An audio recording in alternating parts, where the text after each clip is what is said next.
Criminals most wanted में इस बार देखिए सियालकोट में पेश आने वाला तेजाब गर्दी का एक दर्दनाक वाकया। ऐसे मामलात में हवा की बेटियां आखिर क्या करें? दो लड़के थे, उन्होंने बाजी पर तेजाब फेंका और भाग गए थे। आज मेरे साथ हुआ, कल किसी और बेटी के साथ ऐसा होगा। मैंने इंसाफ चाहिए। ये सब क्यों हुआ?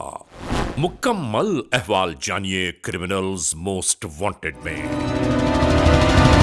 क्या प्रोग्रेस है आपका?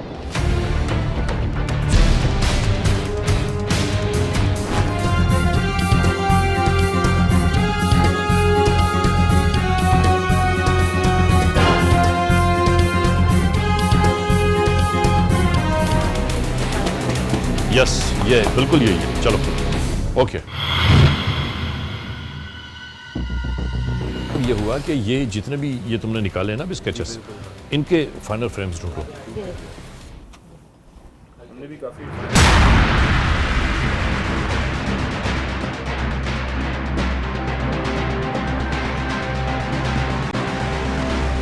ठीक है ना? तो ओके, देख लेना अब इसको, मजीद तुम लोग फाइनल कर लो।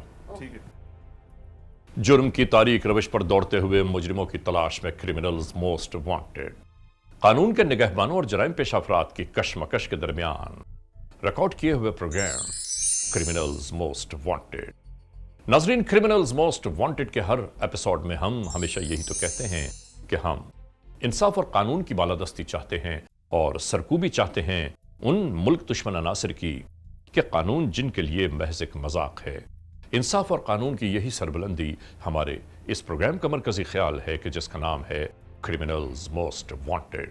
तो आइए, हमेशा ही की तरह सबसे पहले हम आप सबको ले जा रहे हैं अपने क्राइम स्टेटमेंट बोर्ड की जानिब, कि जहां आप देखेंगे कि इस हफ्ते पूरे मुल्क में सरजद होने वाले जराइम की आदाद और शुमार क्या रहे। सिटीजन पुलिस लिजान कमेटी यानी CPLC और हमारी यकजा की गई तफसीलात के नाते इस हफ्ते पूरे मुल्क में सरजद होने वाले जराइम की आदाद और शुमार। व्हीकल थेफ्ट के नाते कार मोटरसाइकिल्स के चोरी या छीन लिए जाने के वाकयात इस बार हुए 72।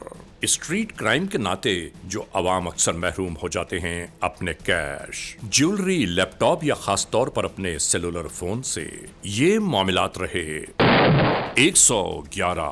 किडनैपिंग फॉर रैंसम यानी अगवा बराए तावान में इस बार एक केस मंजर-ए-आम पर आया।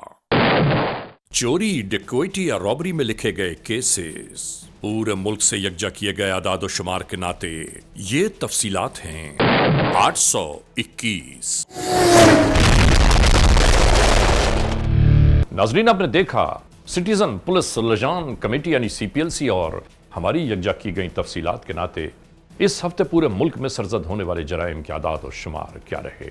और अब हम आप तमाम दोस्तों को ले जा रहे हैं उस मोड़ की जानिब कि जहां आपके लिए पेश की जाती हैं जराइम की दास्तानें।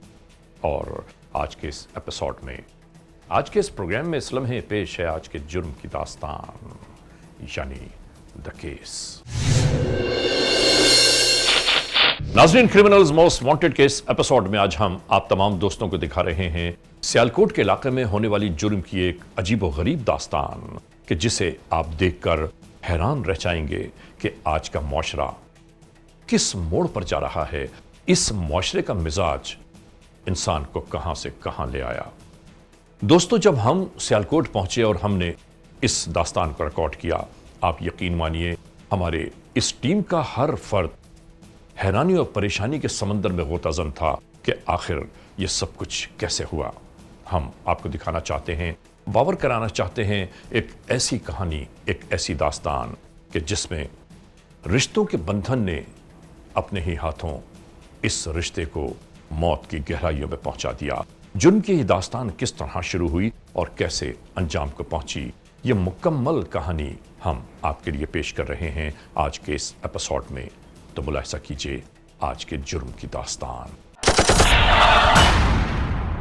आज के इस एपिसोड में हम आपको एक ऐसे संगीन वक़ूए के बारे में आगाह कर रहे हैं कि जिसमें आप देखेंगे यानी आपको अंदाजा होगा, हमारे आज के माशरे में बसने वाले अक्सर लोग अपनी झूठियाना की तस्कीन और हठधर्मी के बायस वो सब कर गुजरते हैं कि जिसका अंदाजा शायद उन्हें खुद भी नहीं हो पाता कि इसका अंजाम क्या होगा।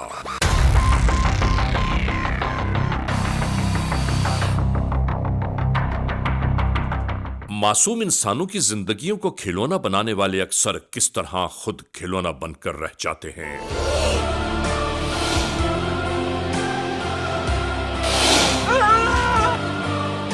ऐसा ही एक नाकाबिले यकीन वाकया गुज़िश्ता दिनों सियालकोट के इलाके में मंजर-ए-आम पर आया।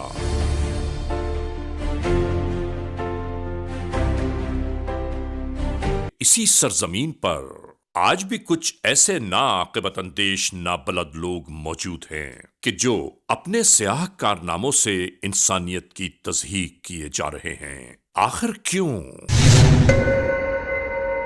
बस यही वो सवाल है कि जिसकी बुनियाद हमारे आज के इस एपिसोड का आगाज है।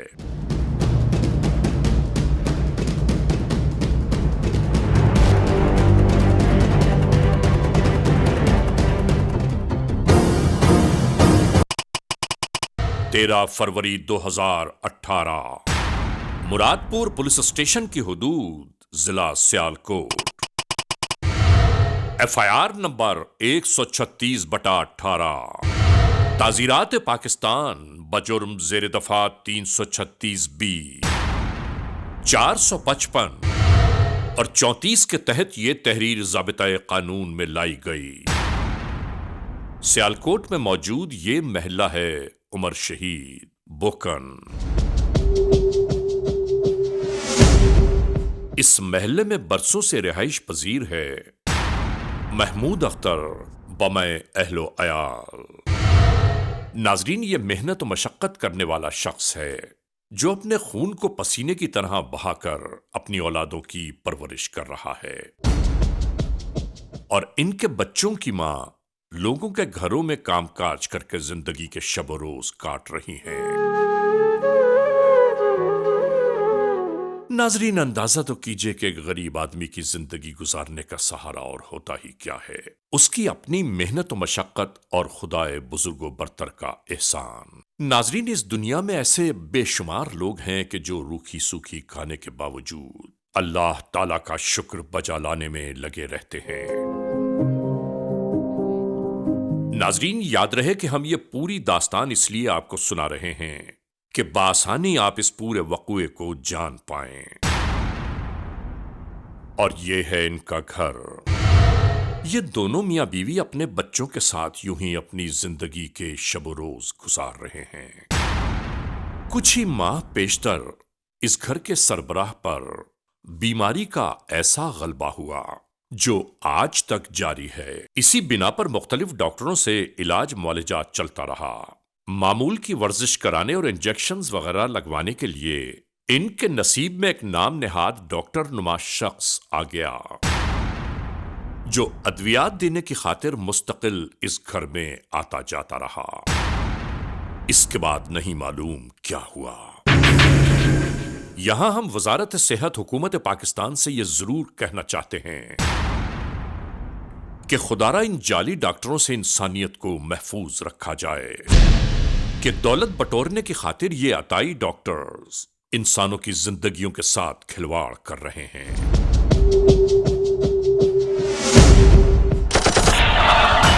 तो फिर मेहरबानी है आपकी, कोई बात करेंगे। ये काम बहुत जिम्मेदारी का होता है। आपकी मेहरबानियाँ कर दें, कुछ नहीं होता। आप बोलिए, आपके ये देखें, आपकी मेहरबानियाँ कर दें, चलो उसका भी बच जाए, हमारे भी बच जाएगी, चलो उनकी। और अगले ही दिन ये नाम नेहाद अताई डॉक्टर नुमा शख्स महल्ले के एक मोअज़्ज़ज़ शख्स से मुस्तकिल ये इसरार कर रहा था। आपके हाथ पकड़ लूँ, पाँव पकड़ लूँ, मुँह पकड़ लूँ। चलो कोशिश करता हूँ, ट्राई करता हूँ कि आप महमूद अख्तर के घर जाकर मेरे लिए रिश्ते की बात तय करें कि मैं उसकी बेटी अफशा से शादी करना चाहता हूँ। ये मोअज़्ज़ज़ शख्स मुस्तकिल एक ही बात कर रहा था कि अभी चंद माह पेशतर ही तुम्हारी बीवी का इंतकाल हुआ है, 2 बच्चे हैं तुम्हारे, इतनी जल्दी क्या है दूसरी शादी की। आपकी मदद करें। और ये शख्स मुस्तकिल इसी बात पर जोर देता रहा कि आप बराहे करम उस घर जाकर मेरे लिए रिश्ते की बात तय कर दें। उनको ये भी कह देना कि मैं सारा खर्चा मैं करूँगा निकाह का, ठीक है? चलो ठीक है। ठीक है, कोई टेंशन नहीं, घर का सारा खर्चा उनका, अपना जो वो हक महल में लिखवाना चाहते हैं वो भी, ठीक है? और आखिरकार ये सब कुछ तय हो गया। ठीक है, फिर यहाँ से ही आते हैं। ठीक है, पक्का इंशाल्लाह।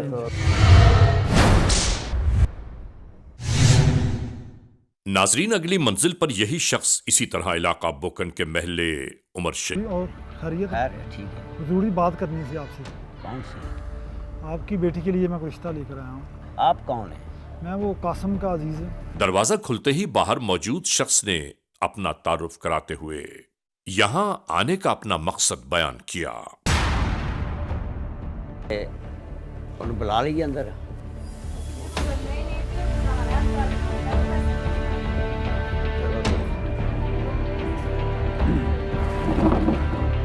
ये तमाम पैगाम सुनकर इस बेचारे गरीब आदमी ने इसे घर के अंदर बुलाने के इंतजामात शुरू कर दिए। अस्सलाम वालेकुम। और भैया क्या हाल? ठीक है। अच्छी बात सुनाई क्या हाल? तो आपसे कोई ज़रूरी बात करनी थी। और इसी तरह आमद मकसद बयान किया जाने लगा। ਇਹ ਰਿਸ਼ਤਾ ਲੈ ਕੇ ਕਾਸਮ ਦਾ ਆਏ ਨੇ। अच्छा ਤੇ ਅਸੀਂ ਮੈਂ ਇਨਕਾਰ ਕਰ ਦਿੱਤਾ। ਕਿਉਂ ਬਾਲ ਬੱਚੇਦਾਰ ਏ, ਨਾਲੇ ਅਸਾਈ ਇਹਨਾਂ ਲੋਕਾਂ 'ਚ ਨਹੀਂ ਰਿਸ਼ਤਾ ਕਰਨਾ, ਕਿਉਂਕਿ ਡਾਕਟਰ ਨੇ ਅਸੀਂ ਗਰੀਬ ਆਦਮੀ ਆ, ਅਸੀਂ ਇਹ ਰਿਸ਼ਤਾ ਬਿਲਕੁਲ ਕਬੂਲ ਨਹੀਂ ਕਰਦੇ। नहीं नाले मैं करना ही नहीं चाहती, मेरी बच्ची है ये कुआरी है तो माशाल्लाह ब्याया वादया बाल बच्चेदार है, नहीं मैंने नहीं करना, मैनू वादे विच ही नहीं रिश्ता, मैं गरीब कोई ढूंढ लांगी अपने नाल दा, मैं शादी आखिरकार दोनों मियाँ बीवी ने आने वाले शख्स को बताना शुरू किया कि आप जिसका पैगाम लेकर आए हैं वो तो पहले से बाल बच्चोंदार है और हम अपनी बेटी को किसी दूसरी शादी वाले के साथ बंधन में नहीं बांध सकते। नहीं, हम असा रिश्ता नहीं करना, ਤੁਹਾਡੀ ਮਿਹਰਬਾਨੀ बस। देख लें भाईजान अपना। नहीं ऐसी करना ही नहीं भाई आप। हमारी जानिब से साफ इनकार है और बराहे करम आप दोबारा यहाँ तशरीफ लाने की जहमत न फरमाइएगा, आप जा सकते हैं। ਮਿਹਰਬਾਨੀ ਮਿਹਰਬਾਨੀ। तेरी इज्जत की थी इन्नी बड़ी गल है भाई, तू आप- ना जा। एक दफ़ा सोच लें आप। ਅਸੀਂ नहीं सोचा नाजरीन, इसके बाद पैगाम कुनिंदा इसी तरह रवाना हो गया बिना किसी खुशखबरी के।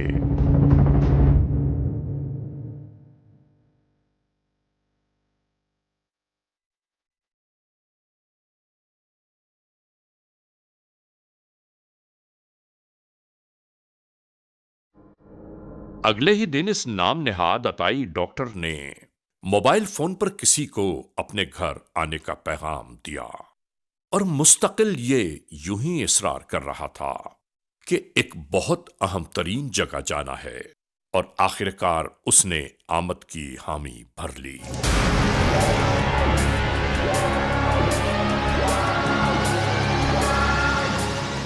और आखिरकार वो शायद आ गया।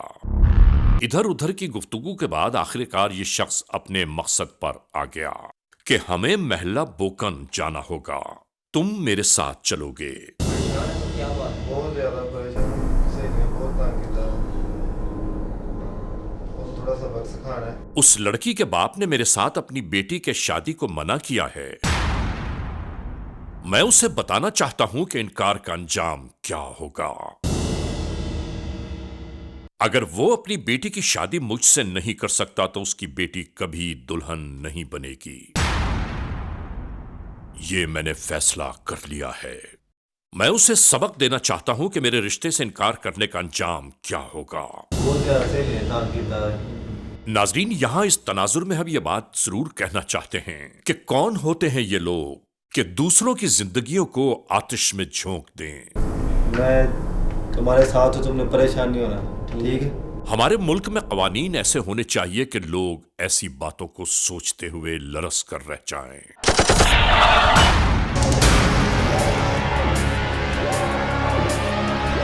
अगले मरहले में ये दोनों उसी महल्ले में जा पहुंचे। मुख्तलिफ जानिब का जायजा लेते हुए आखिरकार दरवाजा बजाया जाने लगा। और नाजरीन, इसके बाद जैसे ही इस घर की बड़ी बेटी दरवाजे पर पहुंची,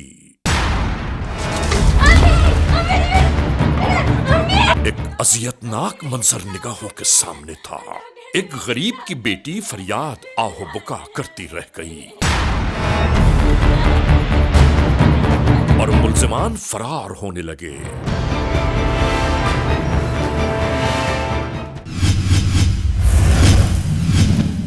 क्रिमिनल्स मोस्ट वांटेड। नाजरीन, अफशा नामी बेटी को कई दिनों बाद अस्पताल से घर रवाना कर दिया गया।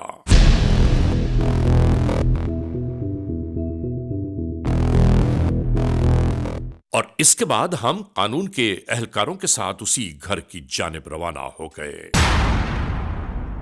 ताकि मजीद हालात और वाकयात की मालूमात यकजा हो सके।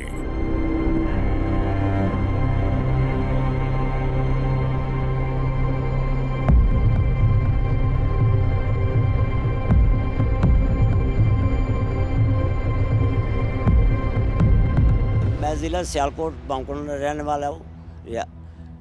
मैं बीमार हो गया। बीमार तो बाद डॉक्टर मैनू इंजैक्शन लवान आते रहे ने और मेरे नाल बच्चे भी नाल जाते रहे ने। उसके बाद उन्हें चंद दिनों के बाद कोई 6 महीने के बाद रिश्ता पूछा। मैं उन्होंने नकारी कर गया वा। नकारी करने के बाद उन्हें दुश्मनी मेरी बच्चियां नाल आके तेजाब फेंके है। मैं वज़ीर आला आगे दरखास्त पेश करता हूँ कि मेरे नाल इंसाफ किया जाए। मैं गरीब आदमी हूँ। देखो मैं की करा, मेरे को काम भी नहीं होंदा, घर दी बहुत ही परेशानी मैनू पै गई। हुण मैं काम करनी वो भी जवाब दे बैठे ने, आंदे ने बाजी बच्चियां नूं साफ।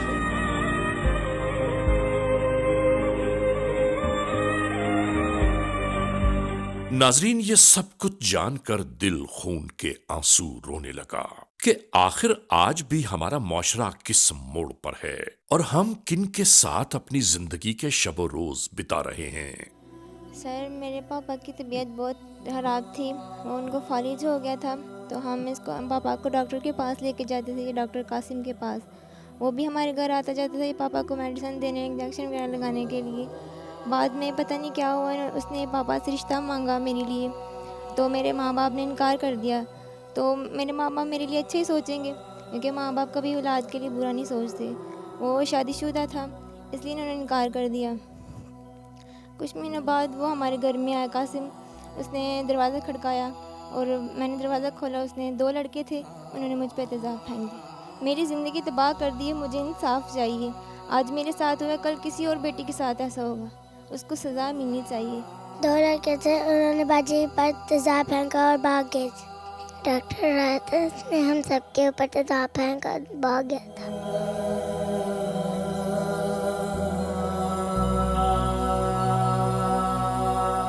हम तो ये कहना चाहते हैं कि जिन दहशतगर्दों की मनमानी न चल सके और वो ऐसे जुल्म तशद्दुद पर आमादा हो जाएं और जो दिल में समाए वो करते चले जाएं, ऐसा हरगिज नहीं होना चाहिए। एक नौजवान बच्ची से जुल्म होया, ज्यादती हुई है, तेजाब फेंक के भागे ने 2 लड़के।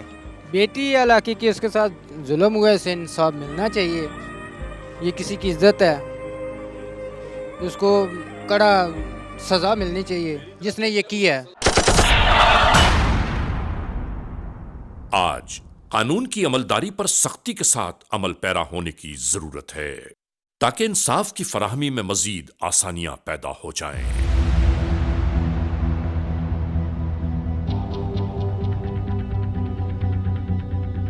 फौरी तौर पर मुल्जिमान की गिरफ्तारी के न होने पर हुक्काम बाला की जानिब से इसी तेजाब गर्दी में मुलव्वस अफराद की बाबत डीपीओ सियालकोट असद सरफराज भी बहुत उलझनों में थे।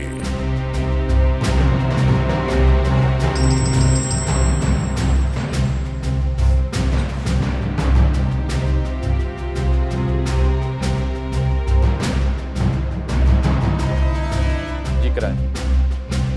जी उस्मान, अस्सलाम वालेकुम। उस्मान, ये तेजाब वाले केस में कुछ बना? जी सर, मौके से इंफॉर्मेशन सारी इकट्ठी कर ली है हमने। उसके लिए प्लान कर रहे हैं, उनकी गिरफ्तारी के लिए इंशाल्लाह घेरा तंग कर रहे हैं उनके। बहुत जल्दी इनको गिरफ्तार कर लेंगे सर इंशाल्लाह। उस्मान, मुझे इसमें आपको बताने की ज़रूरत तो नहीं है इस केस की हसासियत का। सर, आपको बखूबी अंदाज़ा है कि किस तरह एक मासूम बच्ची की ज़िंदगी ख़राब कर दी गई और उस सफाक आदमी के हाथ भी नहीं कांपे ये देखते हुए कि इर्द गिर्द 2 और मासूम कलियाँ भी उसके गिर्द मौजूद हैं। उस्मान, मैं आपके पास अपनी टेक्निकल टीम और अपना ऑफिस स्टाफ भी भिजवा रहा हूँ। मुझे 24 घंटे में आपने रिजल्ट इसमें प्रोड्यूस करके देना है। इंशाल्लाह sir. Thank you. Thank you.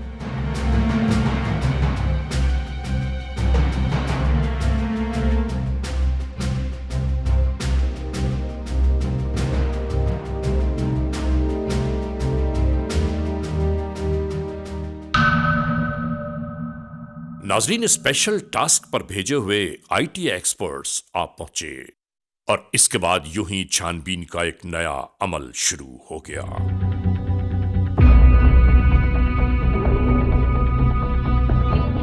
यहां यह मालूम किया जा रहा था कि आखिर मफरूर मुल्ज़मान कहां मौजूद हैं। ये जो डिटेल्स आई हैं मेरे पास, ये डिटेल्स मैच नहीं हो रही।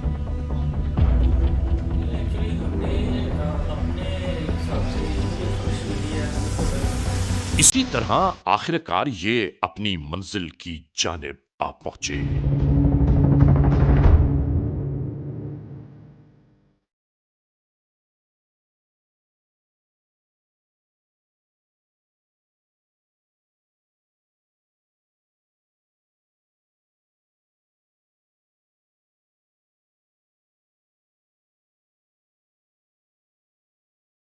सियालकोट में मौजूद मुरादपुर पुलिस स्टेशन में एक शख्स नमूदार हुआ।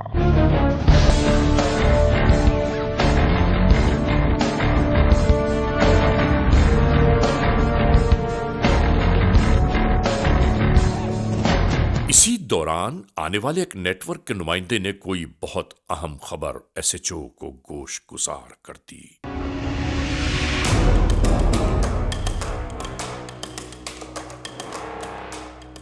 बस यहीं से एक नई कार्रवाई का आगाज हो गया।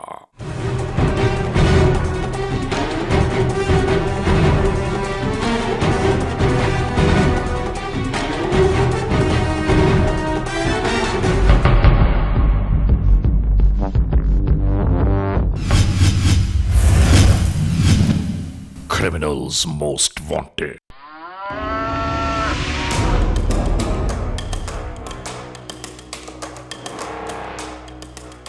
इस इलाके में आने के बाद ये गाड़ियां इसी तरह रुक गईं।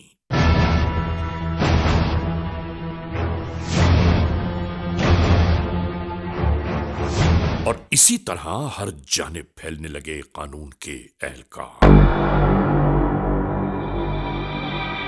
और फिर क्या कुछ हुआ, आप खुद मुलाहिजा कीजिए।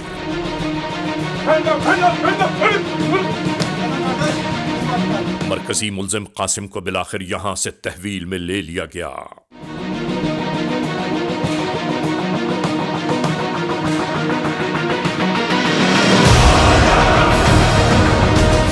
फौरी तौर पर मतलूब मुल्जिम से जो इब्तिदाई मालूमात ली गईं तो पता चला कि इसका दूसरा शरीक जुर्म भी इससे राबिते में है।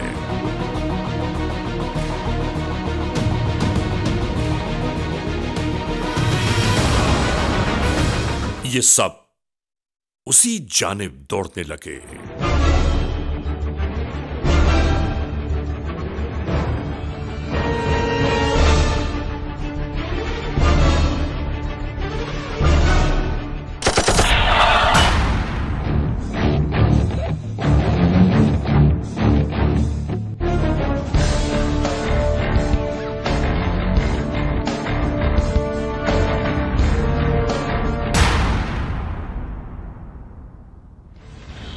फोन दे रहा हूँ, उससे कॉल करो कि किधर है वो, चेक करो उसको। ये लो करो एग्जैक्ट पूछना है वो किधर बैठा हुआ है या किधर चला गया।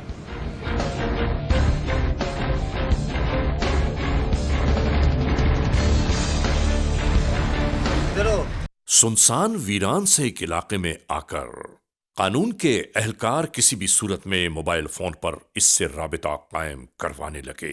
और मैं पैसे दे के छोड़ के आ जाओ, तुम्हें भी छुड़ा लेंगे, आ जाओ। टेलीफोन पर गुफ्तगू के साथ ही हर एक मुस्तैद हो गया और मसरूफ अमल हो गए दूसरी कार्रवाई में।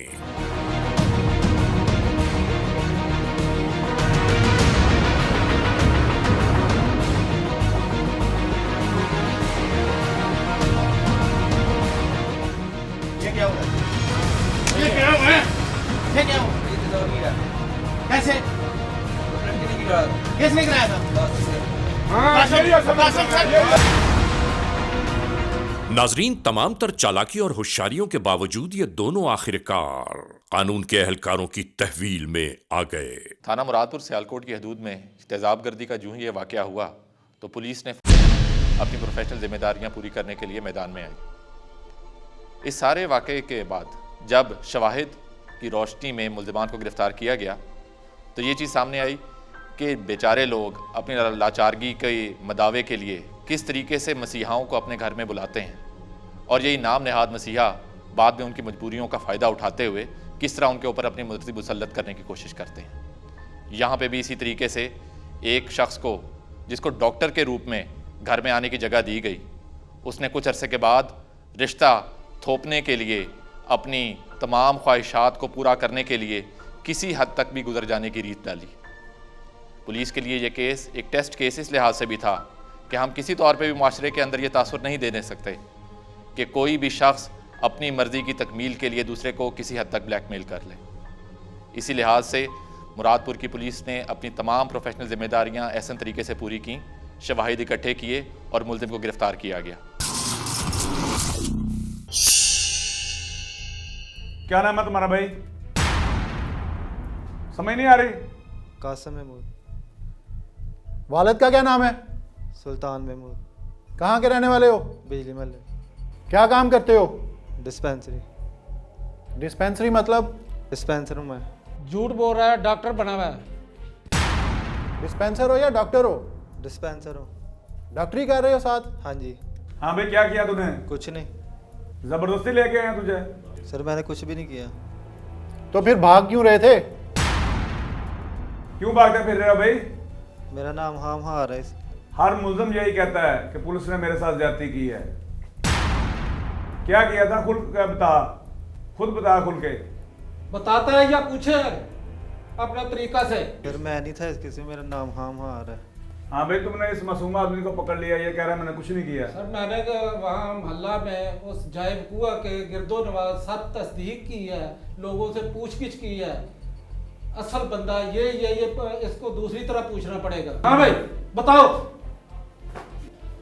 सच बताओ, हमें सब कुछ पता चल गया। जो सही बात है डीएसपी साहब को बता दो, वरना दूसरी तरह पूछेंगे। अच्छा तुम ये बताओ कि तुम्हें किस मामले में लेके आए हैं, जो तुम कह रहे हो कि मुझे अभी इस मामले में ले आए हैं, किस मामले में लेके आए हैं तुम्हें? तेजाब फेंकने में। किसके ऊपर तेजाब फेंका है? लड़की के। कौन सी लड़की? अफशां। जानते हो तुम उसे? मैं शादी करना चाहता था उससे। शादी करना चाहता था? शादी नहीं हुई तो फिर तेजाब फेंक दिया है?